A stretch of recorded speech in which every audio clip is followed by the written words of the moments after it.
were taught to use your words and not your hands to get your way. So why doesn't this apply to adults? According to the American Psychological Association, at least 2/3 of Americans still approve of spanking as a method of discipline, despite the countless scientific findings that argue against it.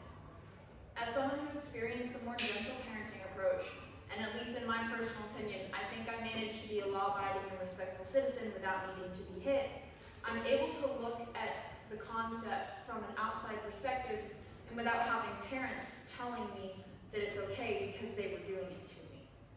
In my journey to determining how I'm eventually going to parent my own kids, I'm exploring all of the options, but it only took me about 5 minutes to realize that this is not a viable option for me, and it shouldn't be for you. Corporal punishment is ineffective, it comes with a host of negative effects, and it can be easily replaced with other parenting methods.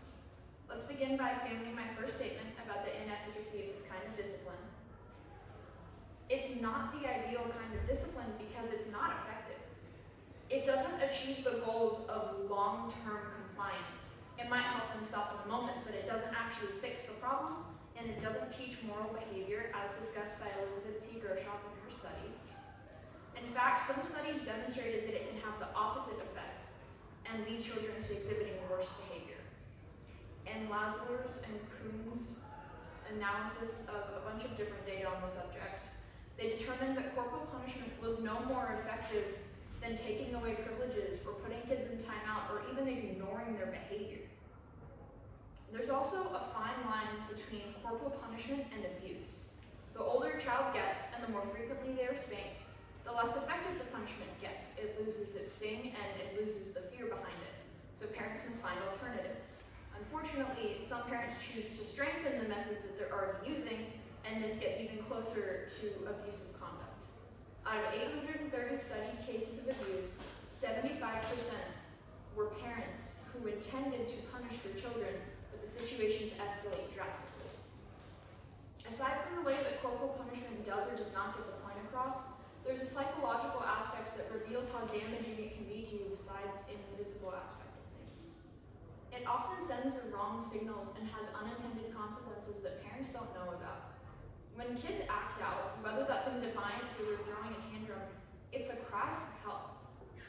In the same way that babies only know to cry to get what they want, and they'll cry whether they're tired or they need food or they need their diaper changed, a 4-year-old has limited capabilities of expressing his needs and feelings. Sometimes a kid is needing attention and love, and the only way he knows that he can get his parents' attention is by doing something drastic that they will notice. And when parents choose to respond to these cries for help with physical punishment, they're punishing the kids for having needs and for trying to express them, even if they don't know about that from their perspective. This has led to generations of emotionally repressed and people-pleasing children that grow up to teach that to their own kids. Use of corporal punishment sends all sorts of messages to children about what is and is not okay. When parents use physical forms of punishment on their children, it communicates that it is okay to hit and to be hit.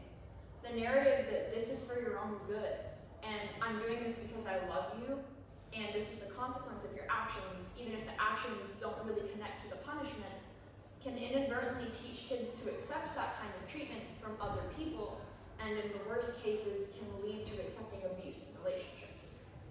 This also teaches kids that they too can use force to obtain what they want, and leads to increased aggression among peers, as observed by Terry Dorigo in the publication Psychiatric News. A study done by Jeff R. Temple and colleagues showed a significant association between corporal punishment and perpetration of dating violence, suggesting that while corporal punishment might teach some kids to accept that kind of behavior from people, other kids find that it's okay to enact that in their own relationships.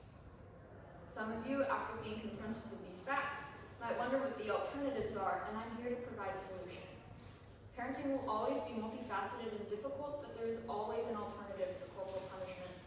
The first of these is positive parenting, which helps guide a child's behavior through trust and love and warmth, as opposed to fear and punishment. This method uses positive reinforcement in a way that lets kids want to do the right thing and not just operate out of fear. Research done by Sarah Riddle and colleagues shows that positive parenting contributes to better functioning in the brain, especially in regions associated with emotional and cognition. And this is directly in opposition to the things that spanking can do to you, and the effects that it can have on your brain are often similar to the effects that abuse can have on you.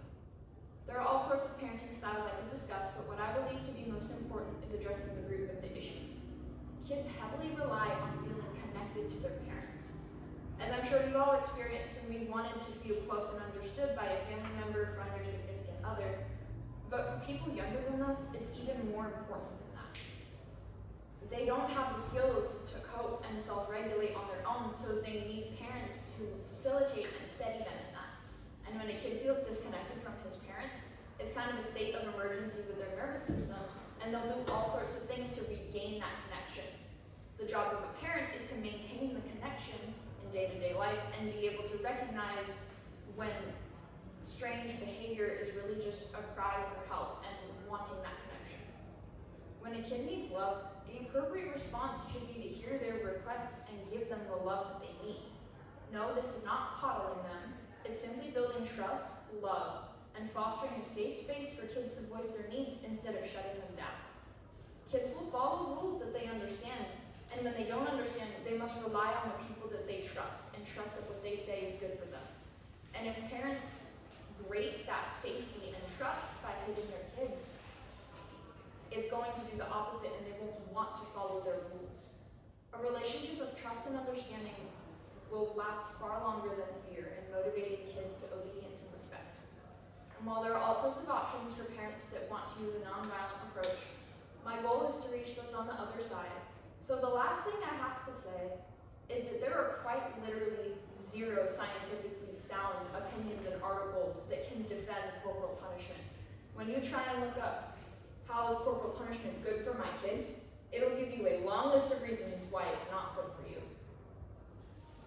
And actually, doctors and psychiatrists are actually told to advise parents not to use corporal punishment. I understand that it's a heated topic and not many will change their minds on it, but just think, if you were spanked as a child, you were told over and over that your parents were doing what was good for you, that it was the right thing to do, and that you should be grateful for it. That form of conditioning might be the reason that you still disagree with me on the subject, even with piles of scientific evidence. It's not based on personal opinion and one-off stories. All I ask is that you take a step back and think about what I have said, explore what the science says and not just what your parents say. Ask yourself the question I asked at the beginning. If preschoolers are taught to use their words and not their hands, why is it okay for me to enforce my authority with my hands, especially on little children? I'm curious to see if your answer